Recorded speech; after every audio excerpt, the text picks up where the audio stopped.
and I'm really excited about today's speaker, Kara DeBell.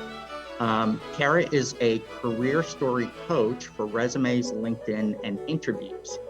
And Kara has been writing resumes for 26 years as a side gig to her marketing career. Her career took a difficult transition, and she, on her own, had to start a job hunt, and that demanded more than a well-written resume.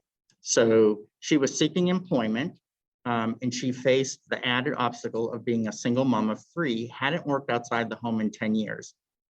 She lacked back then professional connections and confidence. She joined Launchpad, the Job Seekers Network and Toastmasters, organizations she credits for reigniting her career passions and helping her transition back into the corporate world.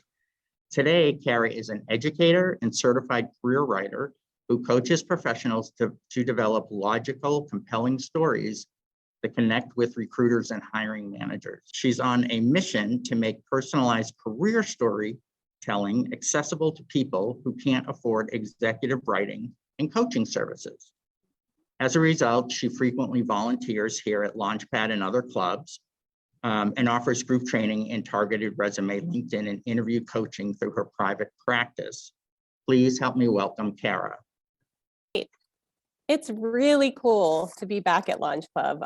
It's been a really long time that I've been here, and I was just reflecting just on how grateful I was for the people here, and Kathy Lansford Powell, who is not in Austin anymore, I don't think. She's one of the first people who gave me an opportunity to volunteer and speak. So as James said, I went through a difficult transition of my own. I got divorced in the middle of the Great Recession and hadn't worked outside the home, and confidence was really low. I didn't have professional connections. But as a stay-at-home mom, I'd done a lot of stuff, like a lot of people do, a lot of volunteering, all kinds of things. And I had a particular love for education, for all things career-related. Been writing resumes for a very long time, and I thought that would help me get back into the job market.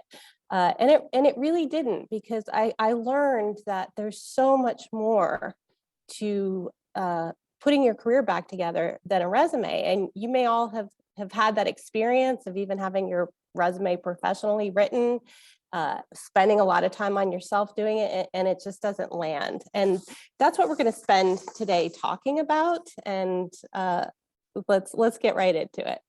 Okay, I've got three topics. So first of all, I want to talk about the stories that you're telling recruiters and hiring managers. We all do. I've made every single mistake I include here, but the stories that you're telling that may be stopping progress in your career search, and then some strategies that you can use to counteract that.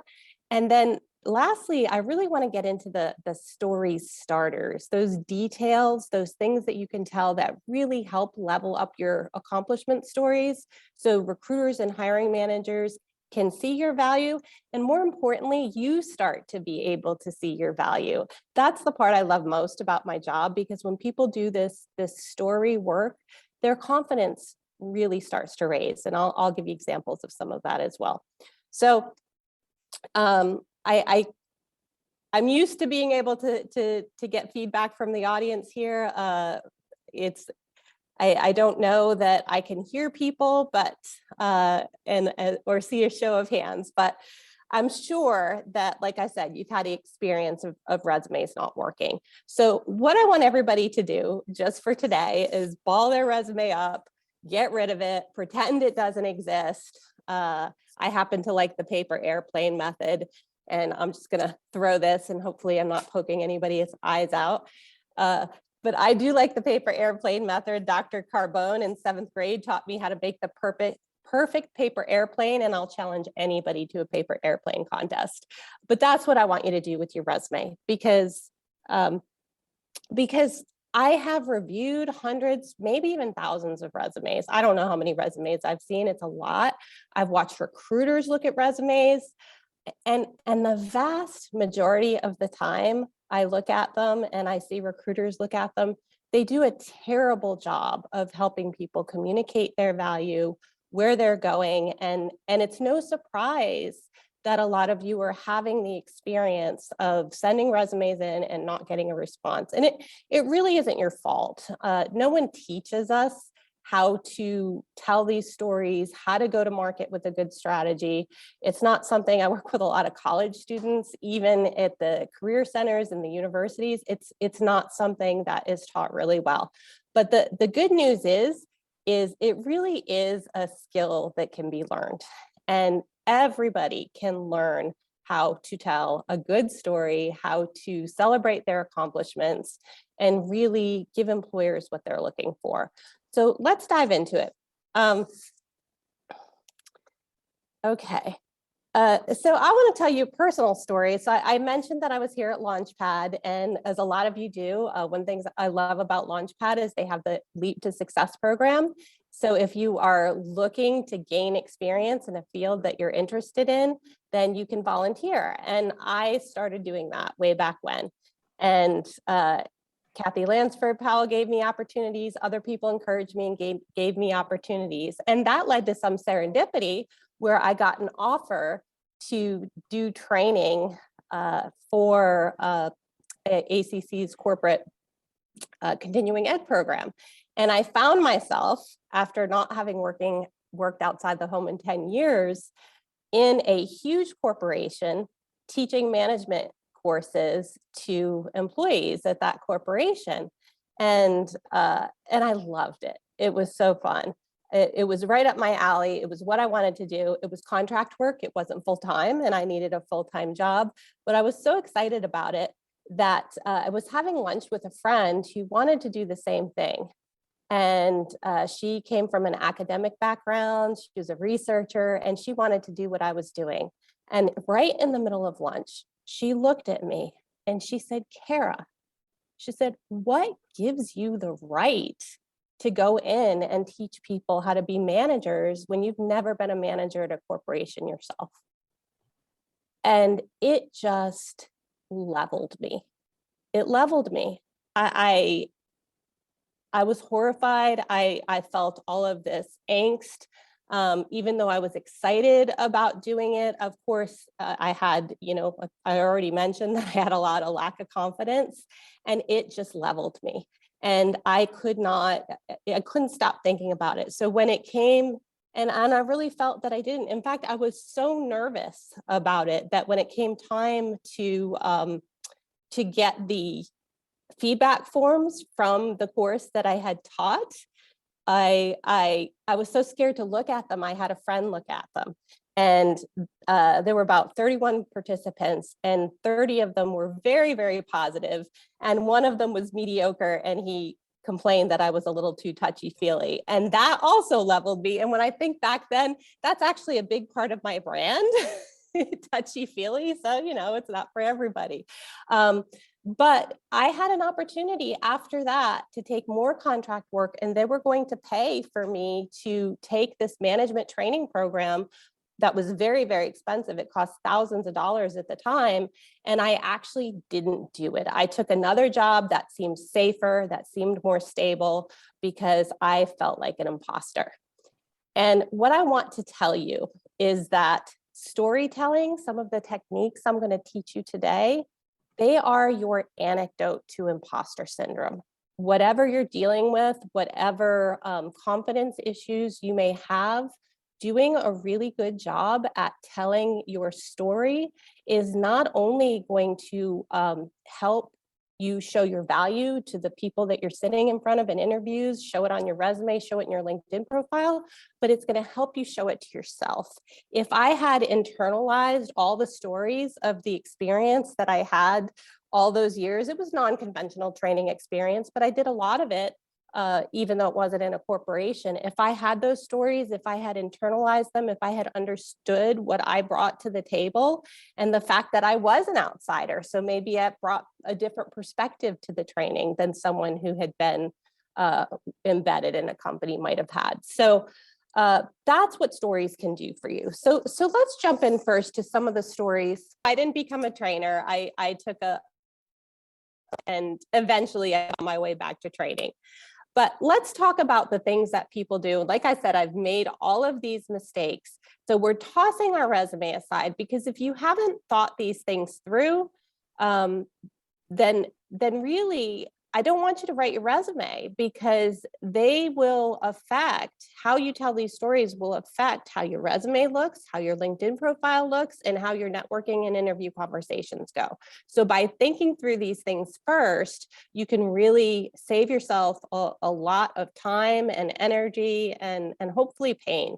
One of the things that frustrates me the most, and it's really nobody's fault, but I see people who've spent, and I did it myself. I spent, even though I was a resume writer, I thought a resume was my solution. And I thought, well, I know how to do it, but I can't do it for myself. And people will spend a lot of money on resumes, and it doesn't solve the problem. And you may have had that experience. And, unless you hire an executive resume writer coach, somebody who really will spend a lot of hours with you, then you're only getting the resume that is basically, it can be pretty words. It can be, a history of your career, but it may not be the most strategic. It may not have the best stories on it. So let's look at some of them. All right. So one of the biggest things that I see that's a story stopper for people is I use the Lucille Ball example, but it's the splaining. Whenever we're splaining, and we do it because we feel bad about something in our past. We do it because of imposter syndrome. We do it because our career's taken a hit. We don't feel competitive relative to other people. So we start splaining, and we spend more time explaining things that aren't relevant to our forward-looking goal than we do on the values, the skills, and the things that we bring to the table. And it happens all the time. I see it all the time. I've done it myself. These are some of the things that people really have trouble explaining: career gaps, short-term roles, and education without experience. So those are people who are in career transition. Perfect example. I love this story. Rick came to me because he got sent for a resume rewrite. And when I was talking to him, he had some short-term recent career roles, and he was about my age, almost 50, single dad, 8-year-old daughter, super stressed out. And he had a great career, but the last couple of jobs that he had were short-term, and he was having trouble overcoming them. He got caught up in COVID, and he was burning through his savings. And as you can imagine, super stressed out. Very talented individual, very creative individual. In fact, he came to me for resume help, but when I looked at his resume, he had done something really innovative that helped minimize the short-term roles. And I asked him if he was getting interviews, and he said, yeah, he was getting a ton of interviews. He just wasn't making it past the frontline recruiters. And one of the reasons was he was splaining. He felt beaten down by these short-term roles. It eroded his confidence. So all we did was write a story. Now, companies, people like to hire people who have agency. So when we talk about, I was laid off and I had to burn through my savings and I was long-term unemployed for 8 months, it sounds like life is happening to us, but we're making choices in all of those situations. When he was laid off, he had these short-term roles. He decided that he was going to use his savings. He could have gone and gotten a survival job, but his 8-year-old daughter was struggling with COVID, like a lot of us were. The layoff was due to his industry getting decimated in COVID, so it was no fault of his own. And he spent a lot of time re-educating himself, taking some training, connecting with his network, talking to people. So he was really intentional about that gap.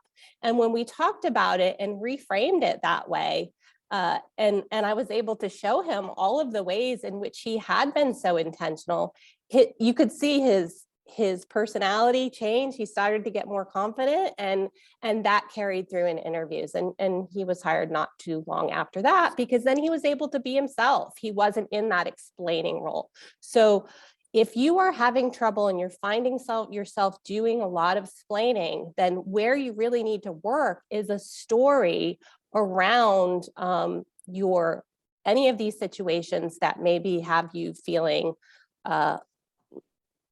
lacking confidence.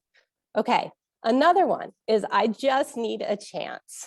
Gary ONeill is one of my favorite speakers. He speaks a lot here. He's a recruiter, and I love him because he's just got that practical business side of things. And I spend a lot of time listening to and talking to recruiters, because they are the ones on the front lines. They know the business case between why people are getting hired and what makes hiring managers want to hire them.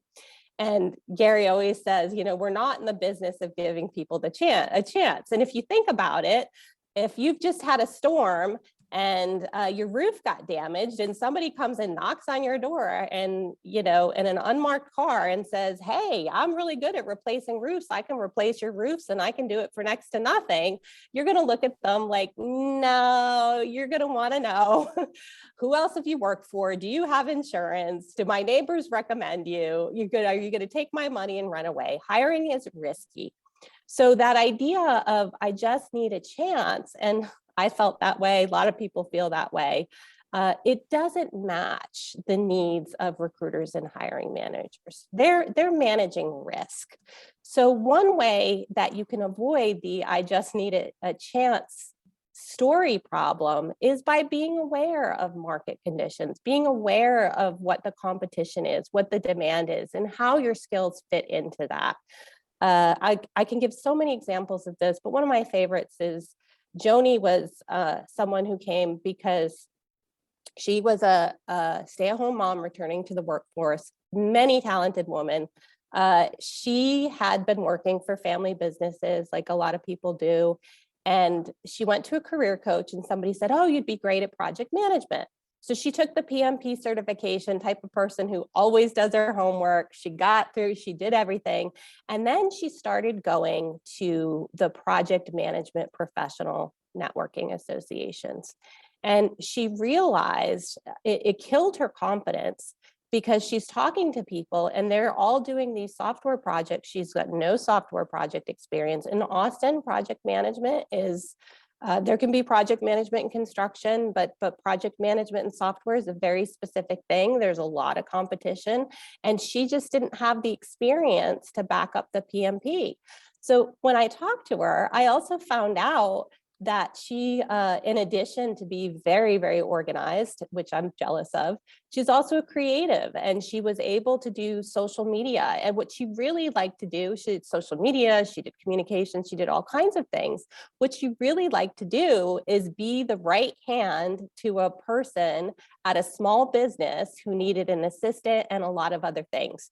So we completely retooled her resume based on that there's always a demand in the market for that sort of thing.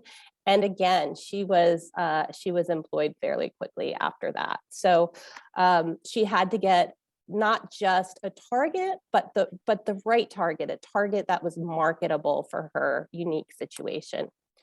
All right, another thing that kills people in the storytelling arena, and it happens on resumes, it happens in interviews, they get really attached to things. And I'm not picking on anybody here. I promise you I've made every single one of these mistakes. But here are things that they get attached to. They get attached to old experience. Somebody had a job before they had kids, and this was me, 20, 25 years ago, and they want that on their resume because that was their favorite job. And the reality is that the whole world has changed in 25 years. So if you were in marketing 25 years ago, the difference between marketing 25 years ago and marketing today is huge. Companies don't look that far back. There are some exceptions. And with all of this, storytelling is so unique and personal. And when I'm talking to people, what may be a right story strategy for one person may be completely wrong for another person. So, but very rarely does old experience really matter? So we're looking at your last 10 to 15 years. Degrees, people get attached to their PhDs and their MBAs, and I understand that it's a lot of hard work.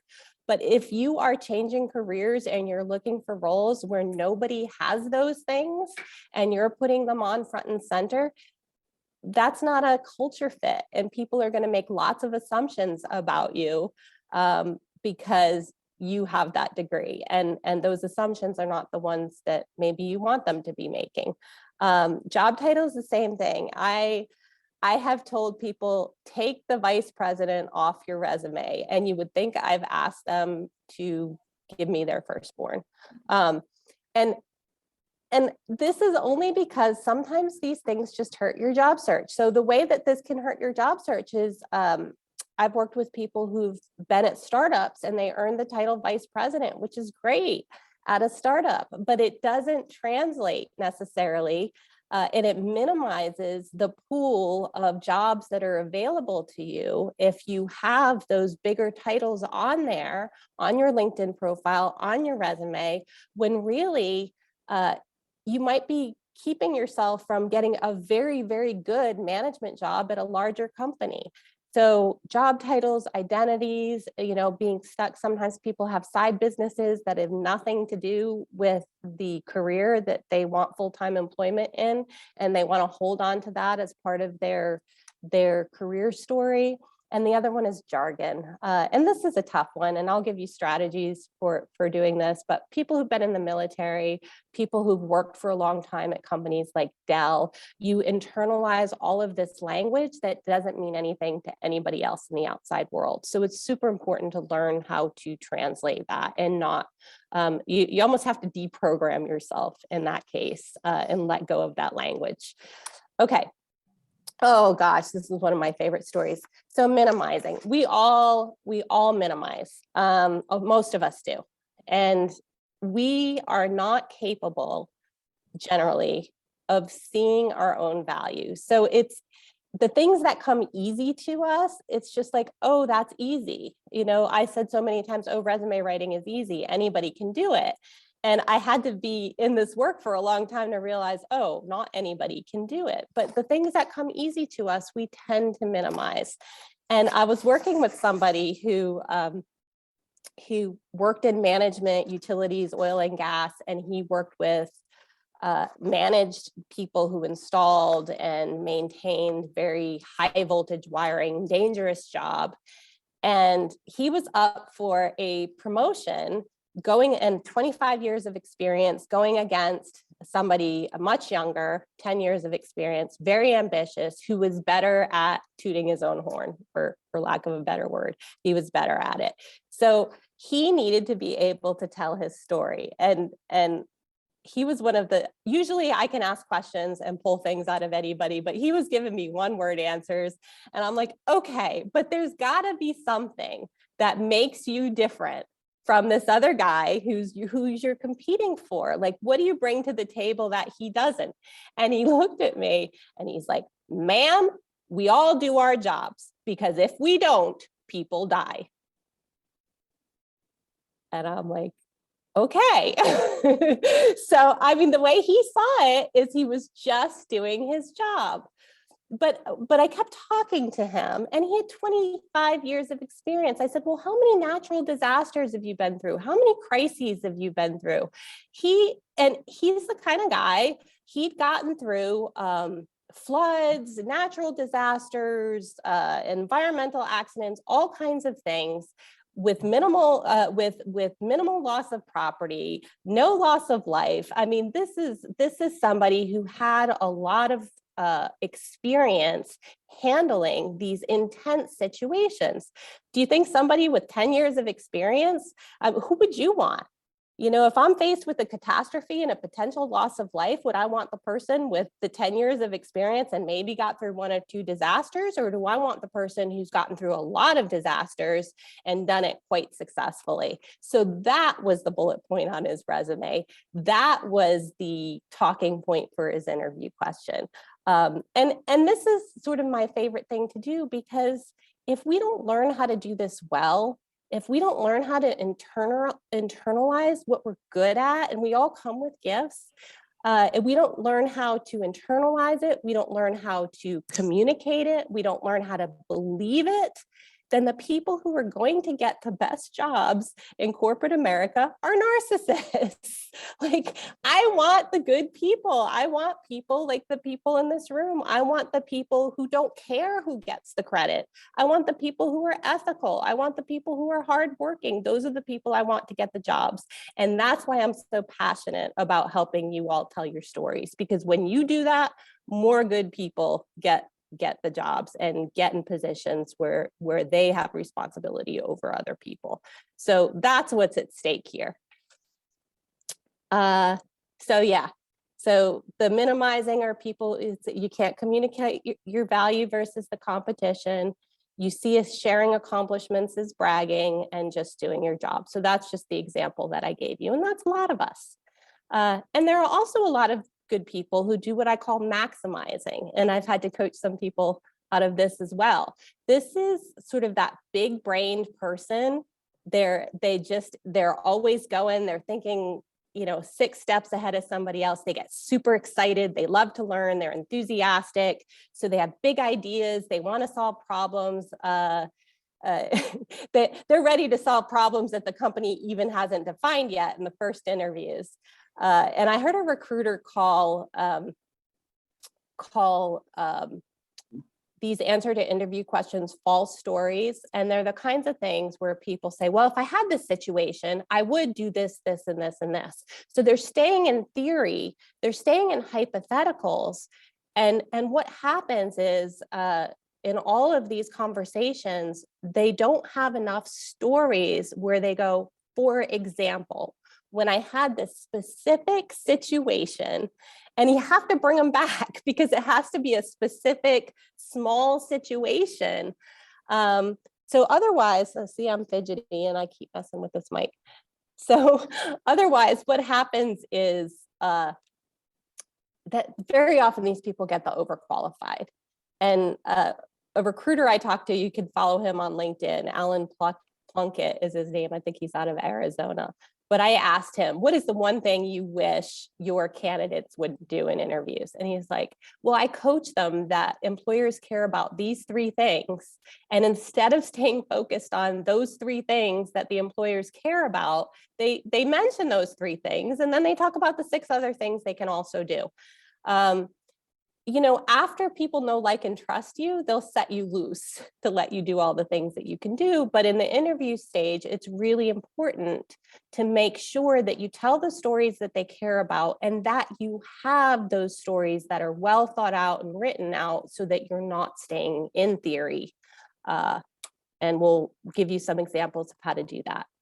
Vague or multiple career targets. I'm sure this is why I love working with people at job clubs, because they come and they hear and they learn and they apply what they learn. But you've heard over and over from recruiters that we want to see people who are targeted.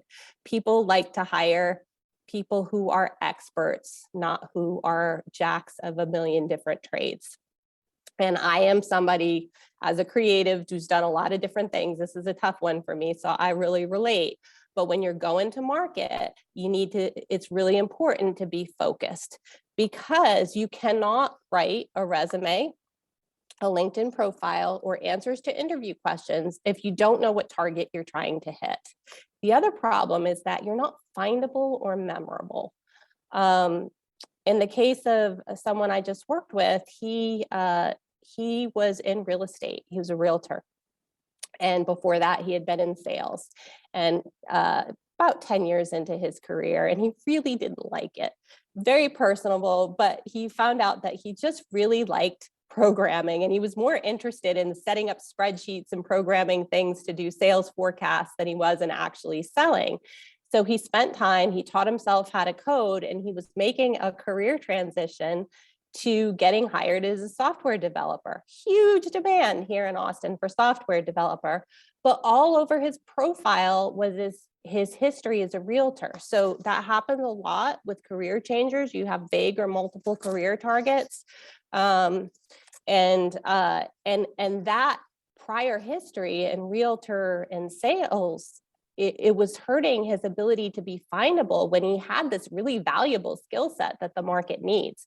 So in his case, it was just a keyword problem. And we were able to highlight all the learning he did and his software development skills, minimize his past experience, and then he hit the level of interviews went up, and he eventually made the transition and got a role.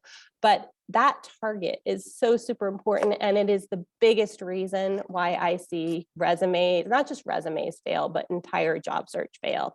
And this was a big mistake that I made. So people just, when you can't succinctly express what you do and what value you bring to an employer, they just can't remember you. And you walk away feeling like, oh, no one wants to help me, when the reality is you've given them nothing tangible to hang on to. I can't remember. If I were to sit here and tell you all the 30 things I've done throughout my career, your eyes would glaze over, and you wouldn't remember. So being focused, being targeted is one of the most important things you can do. So I am leaving you with a copy of the slide deck. This next piece is really the goal of your story strategy. So you can see this on your resumes, you can see it on your LinkedIn profiles. What happens is most of us, not all of us, there are a few people who have a straight line where they started early in the career and they're an engineer and they went rising levels of responsibility, but they're still an engineer. And obviously those resumes are the ones that make it really quickly through the applicant tracking system. Career is a straight line, but the goal of your story strategy is to take what most of us have, which is a career story that looks like the red squiggly lines that goes all over the place, and turn it in something logical that makes sense for where you are right now. And you leave everything else out. And so for those 6 different types of story stoppers, I have a list here of things that you can do to counteract them. So when you get this PDF, you can go back and look through this. I actually teach a course on this. This is a lot to dive into, but these are things that you can counteract. And I want you to think about long before you start to write your resume or build your LinkedIn profile, because this will be the thing that helps you have that strategy, so you can go to market with a clear goal and those stories that raise your confidence instead of get you into those explaining modes. All the things that we talked about in the 1 through 6 examples. Now, let's jump in to this car stories. Car stories are my favorite. There's a number of different options in telling career stories. If you've been at job clubs, you've heard the CAR method, you've heard the STAR method. This is the way of how you tell your accomplishment stories. I like the CAR story because it's simple, 3 letters, but I also like it because it starts with the thing that employers care about most. It starts with the challenge. It starts with the business case. And this is the part that people often miss. Like, especially if you're not in a field where you're used to looking at the business case. So maybe, if you're an executive assistant, or if you're doing design, or somebody who's in sales, somebody who's in marketing, they may have a better idea of what the numbers are and what the business case is. But let's dive into how you can develop this for yourself. But before we go there, we talked about having a target, and professional resume writers who are worth their salt will tell you this too. I will not take anybody's money to write a resume if they can't give me a target job, because I can't write you an effective resume. And if you have a resume writer who's going to write an untargeted resume, I would not spend your money, because you really need, and usually they will ask for 3 to 5 job descriptions that represent where you want to go. But this is the language that the market is using. Job descriptions aren't perfect. but this is the language that the market is using today. So you really want to get to know them. You want to have job descriptions that represent what you want to do. You want to know the language that's on there. You want to know what they're asking for in aggregate and how you compete with other people out there. So when you're telling your stories, I want you to have the job descriptions, put them on a poster board, put them in a notebook, however you do it digitally, put them on a spreadsheet. But I really want you to know the language that's in there. And there's two main things. You're going to be listing your job duties and your responsibilities, because that's going to allow you to say, okay, if they're telling me to do XYZ task, what story can I tell that proves that I have experience excelling at this task? And then some of the other things are just going to be box checkers. And you can see that on the side: bachelor's degree, master's degree, Microsoft Office, Lean, Six Sigma, Agile. These are all the keywords. So you're talking about keywords and applicant tracking systems. The other thing I can tell you about resumes, one of these days I want to put in somebody's resume, if you read this sentence, you get awarded $25. Because I swear nobody will ever see that sentence. They don't read resumes word for word. If a recruiter picked up on it, I'd be surprised, depending on where I buried it in there. I should try it. So your resumes, they don't get read word for word. They get read in headlines, they get read in keywords, but the most important thing about the whole process of writing the resume is that you are doing the work of understanding and knowing what accomplishment stories that you are going to tell that are going to be relevant to your target job. So let's dive in. This is the tool that I used. I had a lot of trouble teaching car stories, and it was driving me crazy. So over time, these are the things that I think you can really break down the car story to. So these are your challenges, your actions, and your results. You start by writing out a story, and then we're going to look for and add these details. So let's start with the challenge.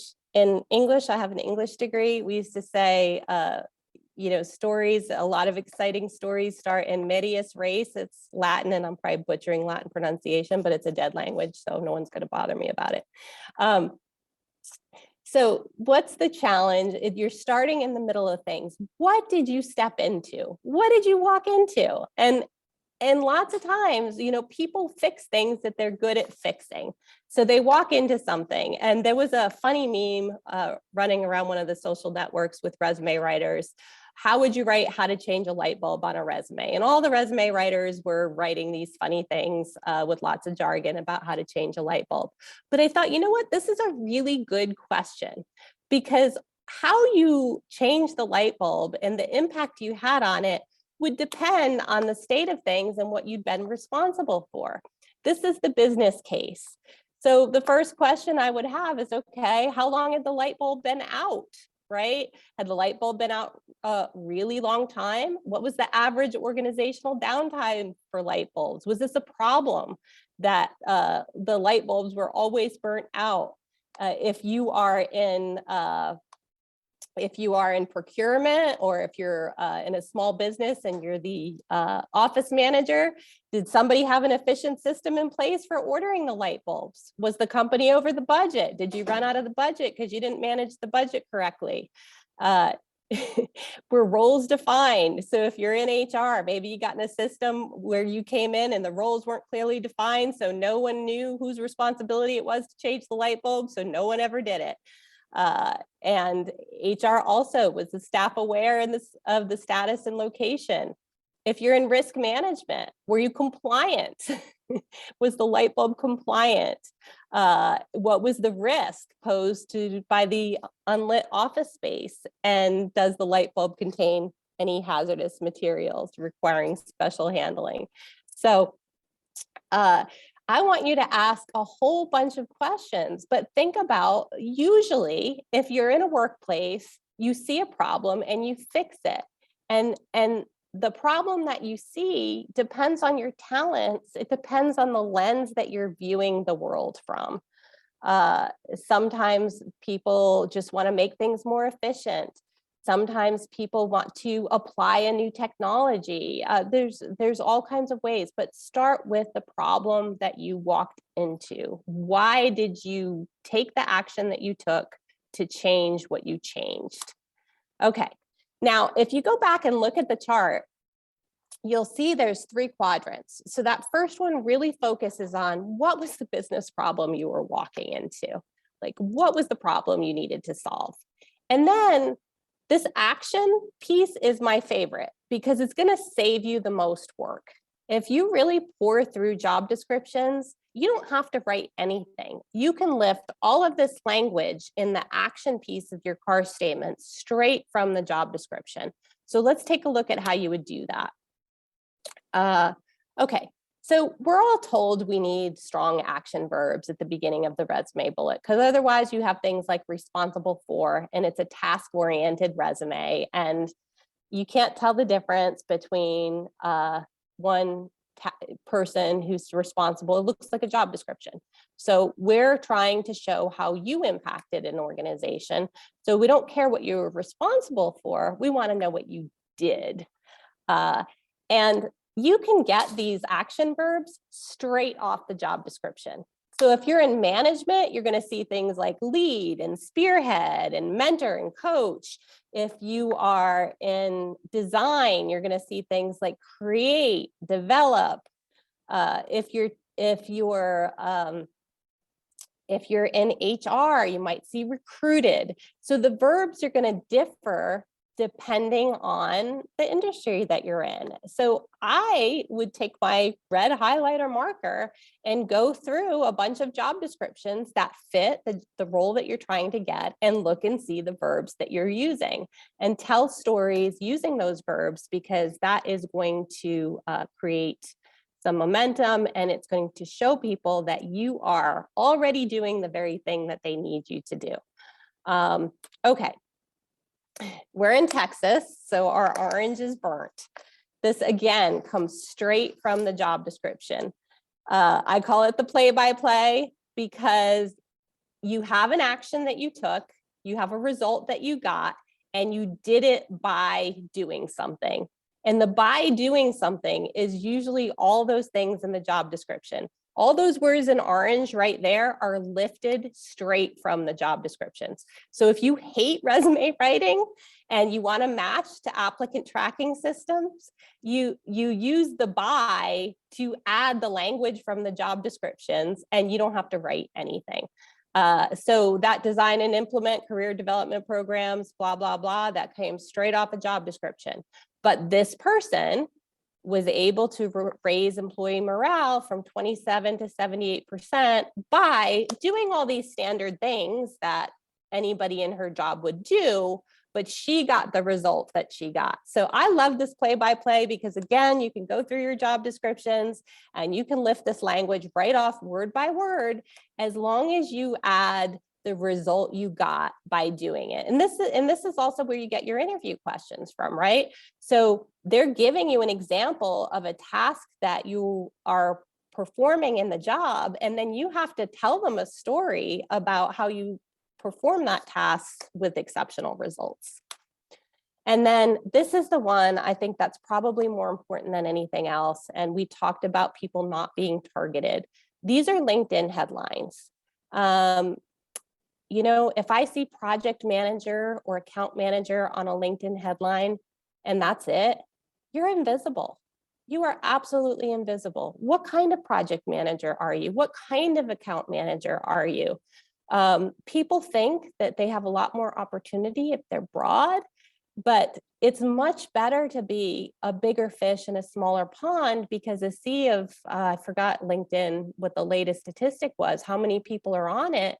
You're going to get found by the people who are looking for you. The more specific you can be about the type of work that you do, the type of industry, the size of the company, the correct job titles, the more likely you are going to get found. And it's not just by algorithms, it's by the human beings. We are all scanning all the time. We're looking at headlines. We are not deep readers anymore. We don't have time to, unless we're really vested and interested in something.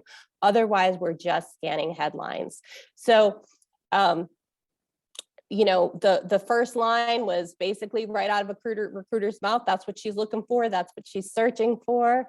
The second one was a vice president I worked with at a Fortune 100 company, and this was an enormous national brand.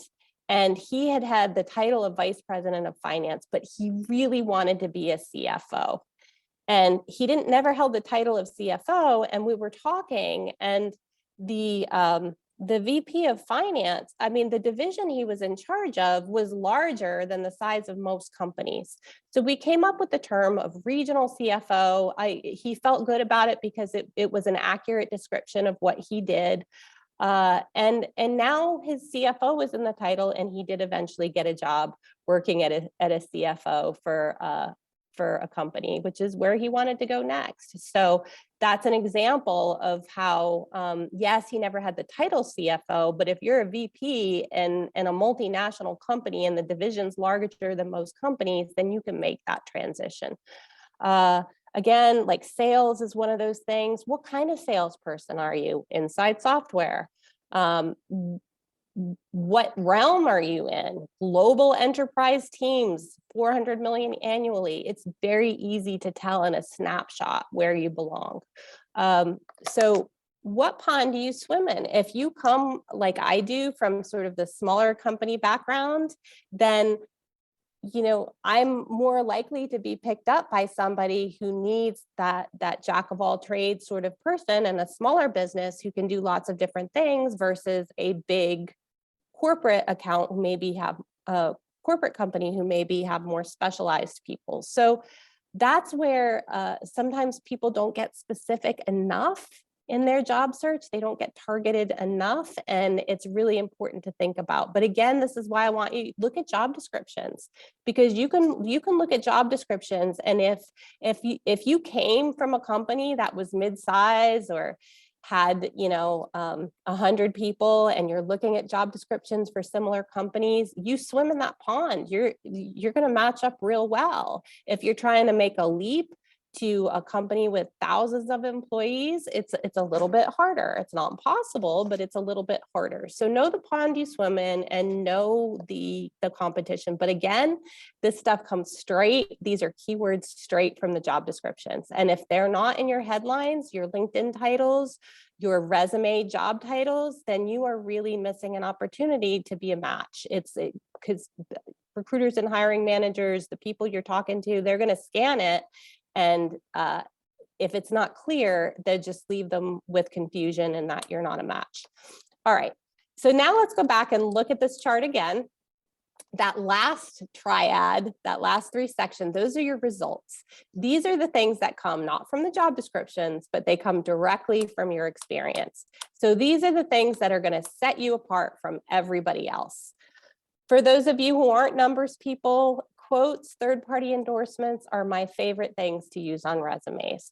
When somebody else says something, you could say, I'm the kind of person who jumps right in, but if you tell a story about how you jumped right in and then your manager thanked you for jumping right in, that carries a lot more credibility with it. It's proof. This is the proof that you have the accomplishments that you say that you have.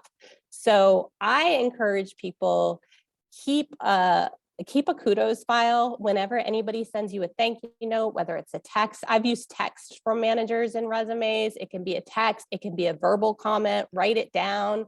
Not only that, but when you're unemployed and not tapping into your talents, that file is going to really help you remember the value you bring to your organization. So it's going to lift your confidence, but it makes great material for your resume and for your stories.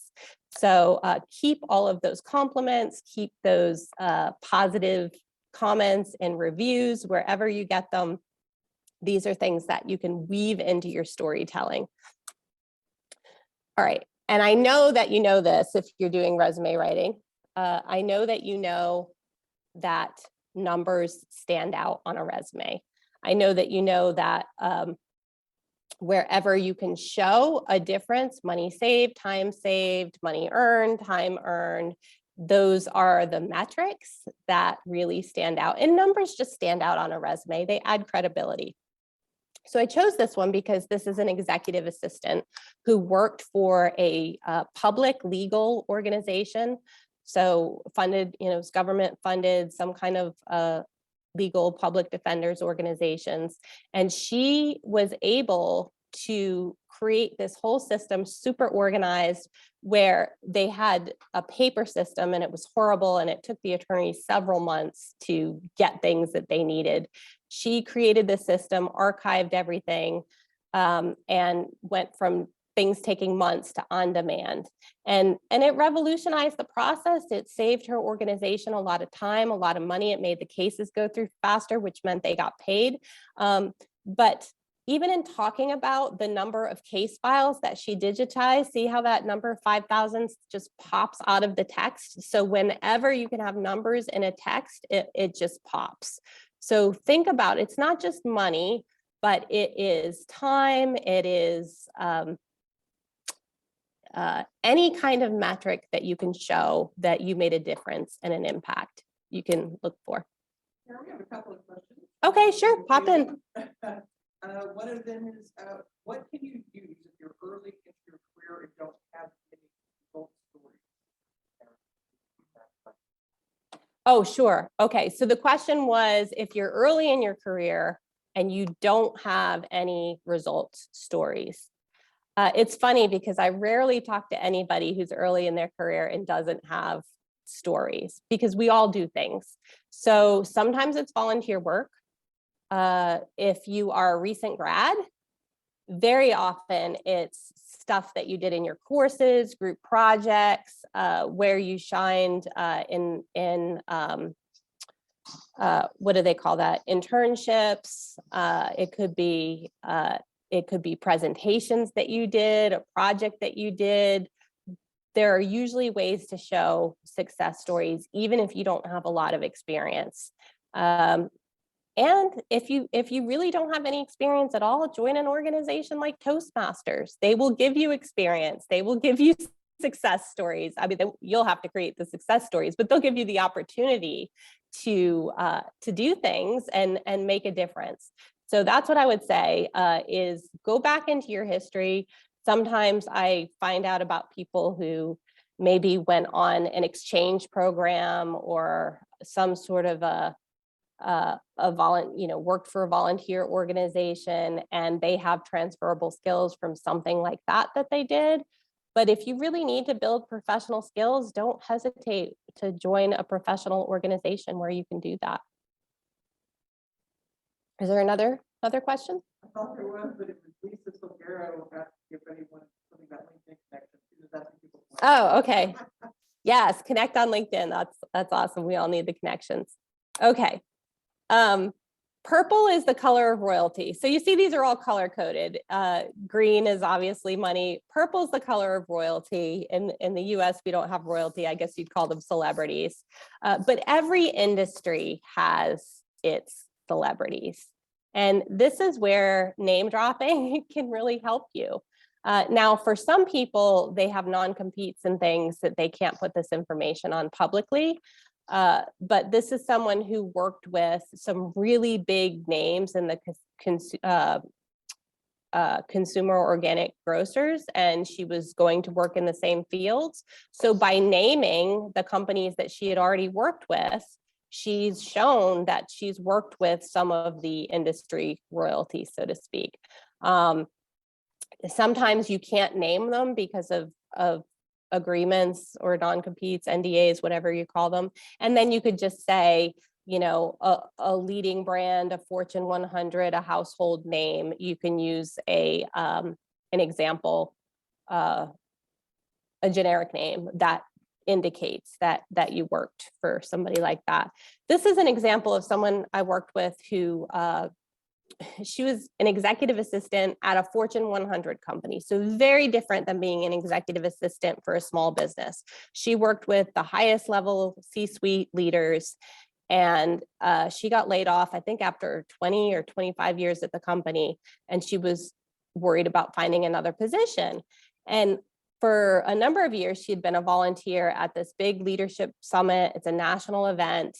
And because of her experience, she was the on-site VIP coordinator for some really big name authors and people.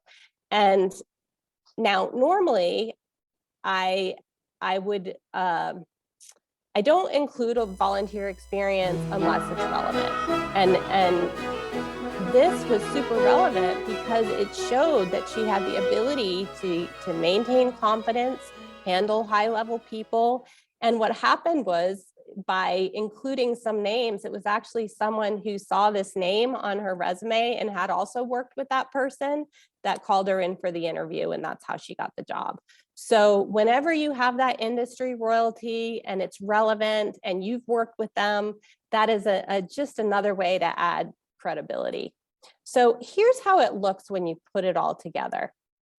So this is a person who was making a transition into UI UX design, and he had kind of done technical support before that, if I remember correctly. And so we rewrote his story, and you can see I've color coded it to show the different elements. And the top one is an interview story, short and succinct, and the bottom is a resume bullet. But you can see that, not surprising, that coding, designing, consulted, those are his words. But the business problem, the business had a problem because they weren't collecting accurate sales metrics from their tracking process. So it was his job to recode something. And so we laid out the business case, talked about what he did. That yellow, it's hard to tell the yellow from the orange. I didn't, on the screen, the colors didn't come out that great, but sketched out multiple screens, user research, those are all straight from the job description, working with the job titles, project manager, sales liaisons, users, that's the pond that he would swim in as a UI UX design, internal customers, and then you see there's those happy face moments of the team thanking them for his streamlined design. And just by putting in the numbers of the size of the mainframe screen that he worked on, it was super small, which I didn't know, but as a designer, you would know. So you could see the design challenge there because it was super small, but also those numbers just pop in a resume and they bring your eye to it. So if you can go through, write out your stories, write them out long, write them out short, write them out in bullets, write them out, record them. What are the accomplishment stories that I can tell that speak to my ability to do the things on the job description that they're asking me to do? And then write them out, the stories that you remember, and then go back in through the color wheel. And I included a black and white version so you can print out and actually put details in each of those little boxes where you can retell your story and add the details that are really going to stick in the minds of the people that you're talking about, add credibility to your story, and also meet those keyword needs that are important, not just for the applicant tracking systems, but for the human eyes that are scanning those headlines, looking for people who have those skill sets in those industries and the types of businesses that they're looking for.